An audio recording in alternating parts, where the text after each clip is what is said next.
الحمد لله والصلاة والسلام على رسول الله أما بعد قال النبي صلى الله عليه وسلم المؤمن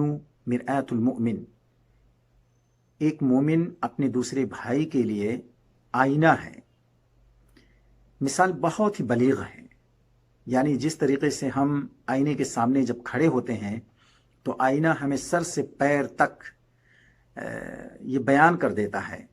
کہ تمہارے چہرے پہ کیا لگا ہوا ہے، تمہارے بال الجھے ہوئے ہیں، تمہارے کپڑے میلے کچیلے ہیں یا صاف ستھرے ہیں۔ ان تمام چیزوں کو آئینہ انتہائی خاموشی کے ساتھ بیان کر دیتا ہے بغیر آواز کیے، اور ہم اس کی خاموش زبان سے اپنا سب کچھ ٹھیک کر لیتے ہیں۔ یہی مثال ہونی ہے، ایک مومن کو آئینے کی مثال بننا ہے، یعنی اپنے کسی بھائی سے اگر کوئی غلطی سرزد ہو جائے تو ہمیں یہ چاہیے کہ اس کو تنہائی میں لے جا کر کے خاموش پیغام اس کو دینا ہے۔ تنہائی میں جب ہم اس کو تنبیہ کریں گے، اس کو بتائیں گے، اس کی غلطی کو اس کے سامنے رکھیں گے، تو وہ شخص یہ ضرور محسوس کرے گا کہ اس شخص نے ہماری عزت نفس کو محفوظ کرتے ہوئے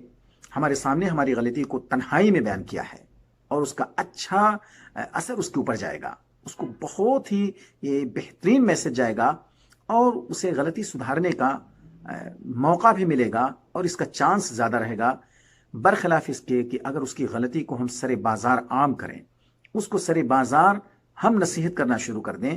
تو اس کا رد عمل بہت اچھا نہیں ہوگا، بلکہ ہو سکتا ہے کہ وہ شخص جزبز ہو کر کے اور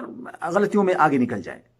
تو ہمیں چاہیے کہ ہم اس آئینے کے طریقے سے تنہائی میں لے جا کر کے اس کی غلطی کو اس کے سامنے رکھیں۔ اللہ ہمیں اس بات کی توفیق عطا فرمائے کہ ایک دوسرے کی غلطیوں کو چھپائیں، اور ایک دوسرے کی غلطیوں پر نکتہ چینی نہ کرتے ہوئے بلکہ خاموشی کے ساتھ اس کو ہم اس کے سامنے بیان کر دیں۔ اللہ ہمیں اس بات کی توفیق عطا فرمائے۔ وآخر دعوانا ان الحمد للہ رب العالمین۔